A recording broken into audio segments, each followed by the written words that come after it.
আজকে ইসরাক কেন?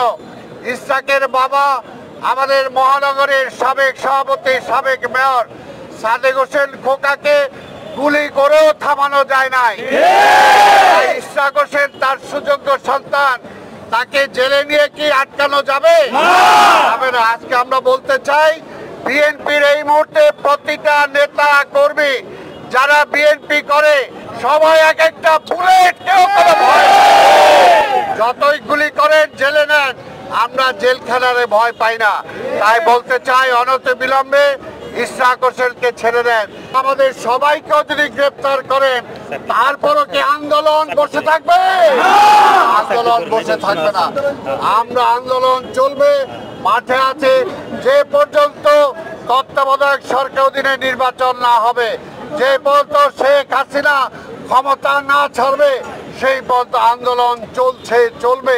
আমাদের মহানগর বিএনপির সিনিয়র সদস্য ইসরাক হোসেনকে হাইকোর্টের জামিন ছিল, তারপরে লোয়ার কোর্টে যখন তিনি সেই জামিন কনফার্ম করতে যান তখন তাকে জামিন না দিয়ে তাকে জেলখানায় পাঠানো হয়েছে। আমরা এর তীব্র প্রতিবাদ ও নিন্দা জানাই। যদি আইনের শাসন থাকে তাহলে হাইকোর্ট হলো সর্বোচ্চ কোর্ট, সেই কোর্টের আদেশ যদি না মানে তাহলে এইখানে আর কিসের আইনের শাসন? তাই ভাইরা আমার, আজকে ইসরাক হোসেন আপনারা দেখেছেন, এর আগেও তাকে গ্রেপ্তার করেছে। আজকে ইসরাক কেন? ইসরাকের বাবা আমাদের মহানগরের সাবেক সভাপতি, সাবেক মেয়র সাদেক হোসেন খোকাকে গুলি করেও থামানো যায় নাই। ইসরাক হোসেন তার সুযোগ্য সন্তান, তাকে জেলে নিয়ে কি আটকানো যাবে? যাবে না। আজকে আমরা বলতে চাই, বিএনপির এই মুহূর্তে প্রতিটা নেতা কর্মী যারা বিএনপি করে, যারা ছাত্র দল করে, যারা যুব দল করে, যারা স্বেচ্ছাসেবক দল করে, যারা শ্রমিক দল করে, যারা বিভিন্ন অঙ্গ সংগঠন করে, সবাই এক একটা বুলেট, কেউ কোনো ভয় যতই গুলি করেন জেলে নেন, আমরা জেলখানারে ভয় পাই না। তাই বলতে চাই, অনতি বিলম্বে ইসরাক হোসেনকে ছেড়ে দেন। দেশ চালাইতে পারেন না, আজকে নির্বাচনের নামে প্রহসন করেন, আজকে ব্যাংকগুলো খায় ফেলছেন, সেদিকে দৃষ্টি নাই। আজকে ব্যাংক যারা লোপাট করলো তাদেরকে গ্রেপ্তার করতে পারেন না। আজকে মহিউদ্দিন খান আলমগীর যে ব্যাংক খায় ফেললো তারে গ্রেপ্তার করেন না কেন? আজকে বেসিক ব্যাংকের বাচ্চু, তাকে গ্রেপ্তার করেন না কেন? আজকের এস আলম, তাকে গ্রেপ্তার করেন না কেন? আজকে শিকদার গ্রুপের যারা ন্যাশনাল ব্যাংক খায় ফেলছে তাদেরকে গ্রেপ্তার করেন না কেন? কারণ ওইগুলো কি অন্য কোনো ব্যাপার আছে?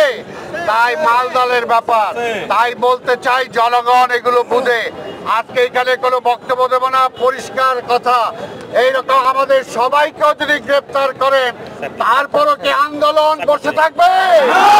আন্দোলন বসে থাকবে না। আমরা আন্দোলন চলবে, মাঠে আছে যে পর্যন্ত তত্ত্বাবধায়ক সরকার অধীনে নির্বাচন না হবে, যে পর্যন্ত শেখ হাসিনা ক্ষমতা না ছাড়বে, সেই পর্যন্ত আন্দোলন চলছে, চলবে। এই আন্দোলন কেউ থামাতে পারবে না। আজকের এটা আমরা তাৎক্ষণিক মিছিল করেছি, এর পরবর্তী পর্যায়ে আমরা আরো কর্মসূচি দেব। সেই কর্মসূচি আমরা আশা করি মহানগর দক্ষিণ সবাই সেটাকে সফল করবেন। সময়ের অভাবে আমরা এখানে আব্দুল সালাম আজাদ বা আমাদের শিমুল বিশ্বাস, আমাদের যুবদল, ছাত্রদল, স্বেচ্ছাসেবক দলের যারা ছিল তাদেরকে আমরা কাউকে দেওয়ার সুযোগ করে দিতে পারি না।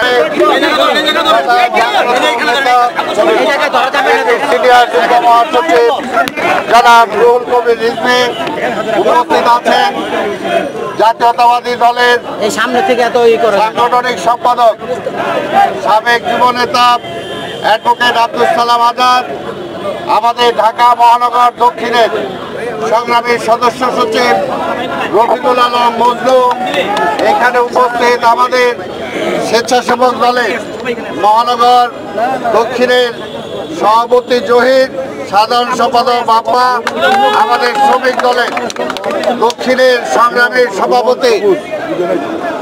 সভাপতি সুমন, সাধারণ সম্পাদক সবুজ, এখানে আমাদের কেন্দ্রীয় কমিটির সদস্য অধ্যাপক আমিনুল হক আমাদের এখানে উপস্থিত আছেন। আমি দুঃখিত, আমাদের প্রখ্যাত শ্রমিক নেতা আমাদের চেয়ারপারসন দেশনেত্রী বেগম খালেদা জিয়ার বিশেষ সহকারী জনাব শিমুল বিশ্বাস, আমাদের মহানগরীর যুগ্ম আহ্বায়ক এখানে ইনুস পিদা, মোহাম্মদ মোহন, আমাদের চেয়ারম্যান মনির হোসেন সহ অন্যান্য নেতৃবৃন্দ, বিভিন্ন অঞ্চল থেকে আগত ভাইরা, আসসালামু আলাইকুম।